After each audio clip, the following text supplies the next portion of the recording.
Dans les ruelles étroites de Paris, au cœur du Marais, se cachait une petite boutique de couture nommée l'Aiguille d'Or.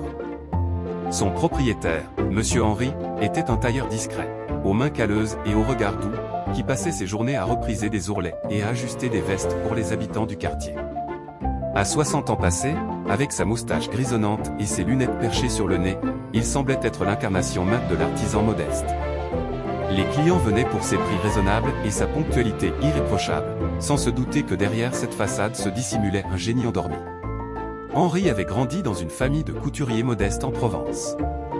Dès l'enfance, il dessinait des robes extravagantes sur des bouts de papier, inspirés par les étoiles du cinéma et les fleurs des champs.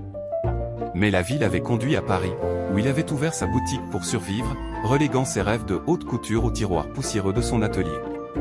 Un tailleur répare, un styliste crée, se disait-il souvent, en soupirant devant ses machines à coudre usées. Un jour d'automne pluvieux, une jeune femme entra dans la boutique, trempée jusqu'aux os. Elle s'appelait Émilie, une aspirante actrice qui préparait une audition pour un rôle dans un film indépendant.